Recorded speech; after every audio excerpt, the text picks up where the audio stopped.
Marcus. A tale of friendship, courage, deception and strife. Oh, and also old ladies. Chapter 1. Passed out in cold water. This is the story of my first and now only grandson, Marcus Polo. A tale of friendship, courage, deception and strife. Oh, and also old ladies. Marcus was only 7 years old on the night that it all started. 21 days before his birthday. Seems as Marcus was going to be 8 this year. His parents felt he was old enough to start choosing his own path in life, so they have allowed him to pick his own present. They give him a month to choose and tell him to choose wisely, as this would be the most amount of money he's ever been responsible for spending.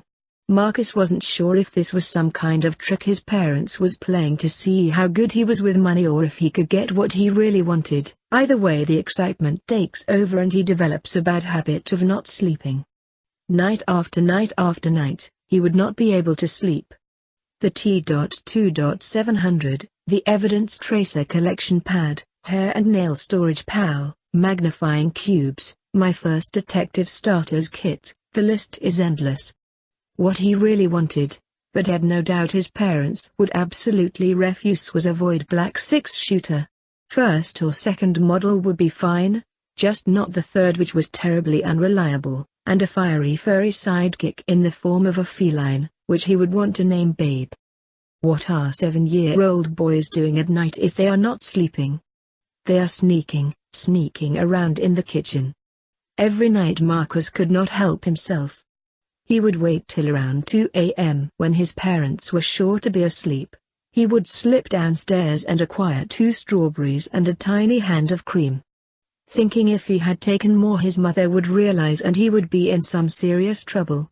What Marcus did not know was that his mother and father did not even like strawberries or cream, and that they were brought only for him. They kept trying to tell him this, but something as outlandish as not liking strawberries and cream wouldn't sink into Marcus's head. As he finishes licking the last bit of cream from the palm of his hand this night, the cold winds of fear swirl up his spine. Ring. Ring, ring, ring. The phone upstairs was ringing. Marcus was scared. It wasn't that his parents were strict, he just didn't know how they would react. He thinks of a plan fast, to sneak upstairs before the ringing wakes anyone. Unfortunately, this plan failed on the first step, as his dad was already coming down. "Marcus, what are you doing up at this time of night?" He does not answer. All he said was sorry. Softly looking down, with the light shining from his parents' room, his dad could see the cream around his lips. He places his hand onto Marcus's shoulder, also looking softly down at his timid son. "You don't need to sneak around in the dark to get food in this house. If I didn't want you to be eating, I wouldn't be going to work." Marcus felt kind of silly, because deep down he already knew what his father had just told him. "Listen, we've just had a call from work. They need to get the team together to check something out." With an excited smile on his face. "I shouldn't be saying this," he tells Marcus. "Something has fallen from the sky." The smile grows. From space. His parents worked for a man named Jack Dalton. Jack seemed more like an uncle to Marcus than his parents' boss. He always brought him a birthday present and Christmas present. Jack was as rich in heart as he was in bank. He gives generously to charities, is director of the local hospital, funds the Space and Research Center, and is a single parent to Rose. Marcus's parents worked at the Space Center, equally valued members of Oliver Kane's team, which was a new team of 7 people. With his parents almost ready to leave, Marcus had been wondering if they were going to let him look after the house while they were gone. He normally has to stay at his uncle's house, his mother's brother Jim. His father's hand laid on his shoulder once again, and with a hopeful voice. "You're old enough now to look after the house." Marcus's heart, as if it had been sleeping, jolted awake. "If we're not back by the morning, remember to turn on the panels at around 6ish. Already too busy dreaming of going off on wild adventures in the woods the second his parents leave, to hear his father tell him, "If you don't, the lights will be out early." Trying to sound reassuring, but more like he'd won the lottery. Okay, okay, Marcus says, smiling vigorously. Although Marcus's mother was a little suspicious of his grin, she decided she shouldn't worry too much. With his birthday around the corner, she was sure he'll be good. With so much anticipation of adventure, Marcus can't help but watch his parents get ready to leave, with a big grin on his face and clenched fists. With the possibility of lives being in danger, his parents had no option but to trust in Marcus. The backlights on his parents' car disappear into the night. Watching from the front room window, he rushes upstairs. Being near Christmas, it had been snowing for days and only stopped just before midnight, so Marcus would need some thick clothes on to go out and explore the night. He opens his wardrobe, grabs his thickest coat, his biggest boots and his warmest-looking gloves. Bolts over to his bed to fast. Kneeling too soon, his head crashes straight into the wooden frame. After rubbing off the first of many bumps on the head to come, he pulls from underneath an old wooden box I'd given him for his 6th birthday. He opens it and reveals a suspicious-looking pile of items, but only takes a few: a torch, a camera and a pair of goggles. Goes over to his door, grabs his bag and trusty-looking stick. Makes his way downstairs to the front door, puts his goggles on, pulls his hood up, steps outside leaving only the hallway light on and locks the door. The jaws of the frozen air could hardly get a grip around Marcus's coat. He hardly felt the cold at all.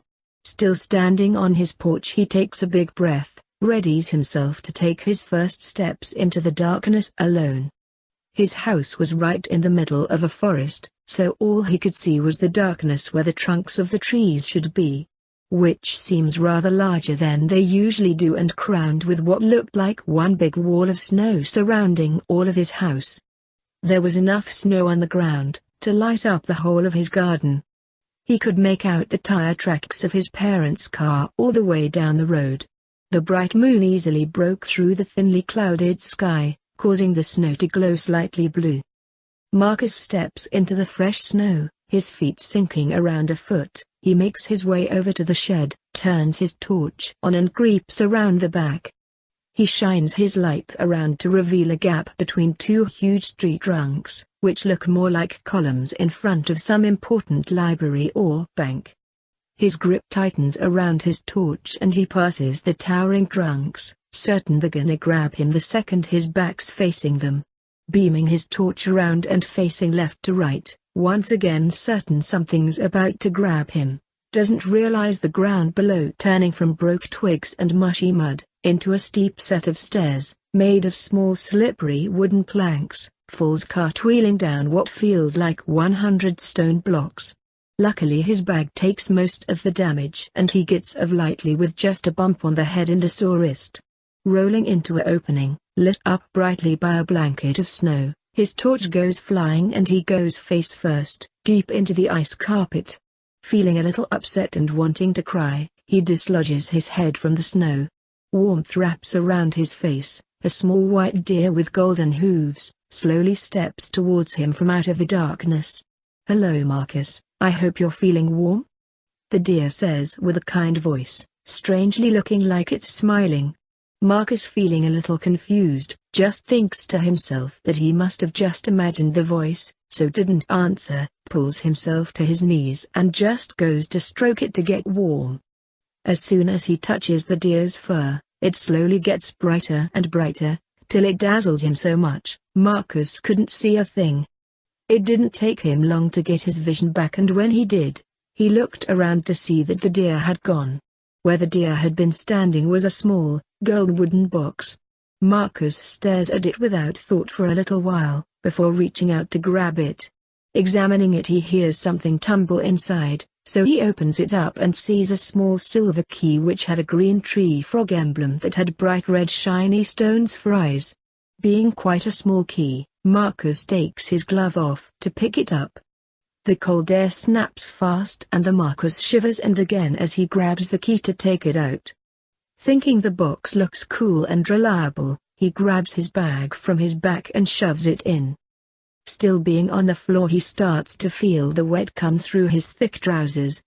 He picks himself up, swings his bag back to his back, regrets staying on the floor for so long, finds his torch and keeps the key tightly in his hand and readies himself to move on. Wondering if he's gonna be seeing any more white deer and having a look around, he notices a small blue flame far into the darkness of the trees. Switching his torch back on, his hand tightens around the key. Shining his torch towards the blue light, he enters the darkness once again. This time with a destination but no easy path, just a field of thick giant tree trunks, thick bushes of twisted vines and icy muddy water below. Catching glimpses of green and red eyes, he constantly trips as he tries to make his way, falling face first and getting a mouthful of the cold, leafy ground slop. Doesn't matter now that he spent so long on the floor before, he was soaked all over now apart from his back. Feeling a whole lot heavier and colder, he finally makes his way to the blue light and another opening. This time a rusty iron lamp to the far right, housing the blue flame. Underneath a small wooden stool with a green frog, that had bright blood-red eyes, happily sitting there. "Come mother here, Marcus," it whispers in an old stretchy voice. Dripping wet, pulling twigs from his ears and leaves from his mouth, Marcus walks slowly over towards the frog, hearing only his feet crunch in the snow and thinking it seems very quiet. "Hello Marcus, I believe you have something for me," it says, leaving its mouth open. Remembering about the key with the frog on it, he feels sure that's what the frog is asking for. He puts it down in front of the frog. "Ah, I've been waiting a while for that. Thank you very much Marcus." The frog's tongue comes flying out and grabs the key, swallowing it whole like some tasty fly. "Oh, very tasty Marcus, a new taste to me.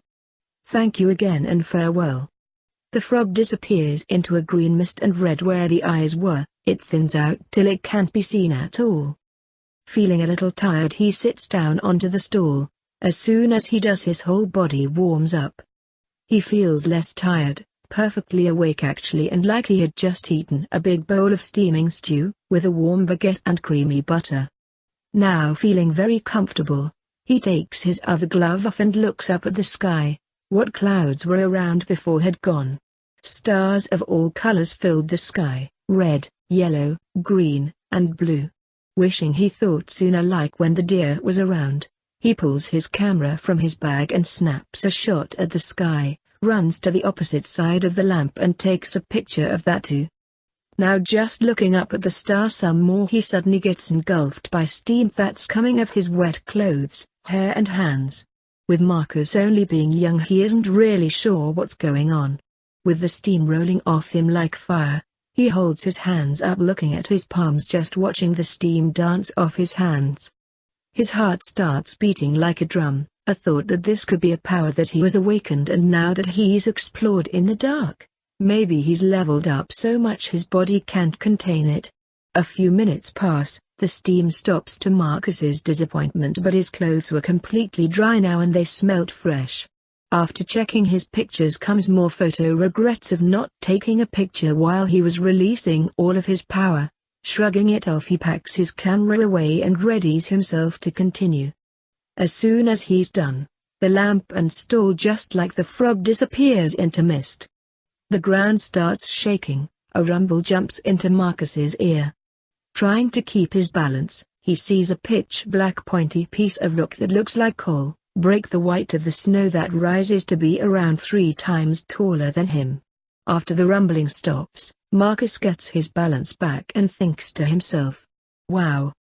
Looking at what appears to be the front, he sees the outlines of another frog, again with red stones for eyes.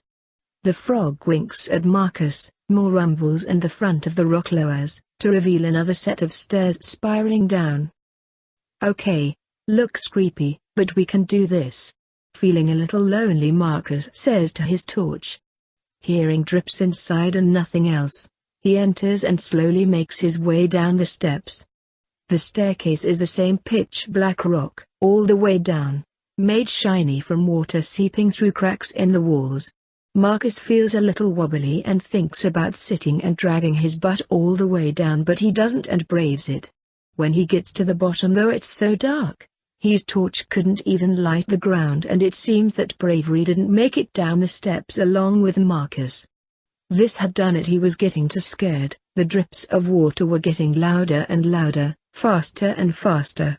With his heart racing and panic creeping, he well and truly panics. Turning around, he rushes to head back up the stairs, but instead of heading up, his head just crashes straight into the very hard black rock. Managing to stay on his feet, desperately trying to see something while rubbing another bump on his head, he once again panics and rushes to find the opening to the stairs. With his head throbbing and vision blurry, he starts to get very cold and his arms start to fall asleep. The beam from his torch starts to get shorter. Just as the beam reaches Marcus, it goes out. As it does, suddenly the drips stop, with the last one being the loudest and the most piercing of them all, leaving him in complete pitch black. Trying to look for his hands but seeing nothing, he starts to get very wobbly. Not even sure his eyes are still open. They start to get very heavy. His legs start to ache really bad and he starts to hunch over. He takes his last steps and hears a puddle. That's it. He can't take it. His legs give way and he drops into the water. The splash echoes throughout the cave, leaving our poor Marcus passed out in cold water.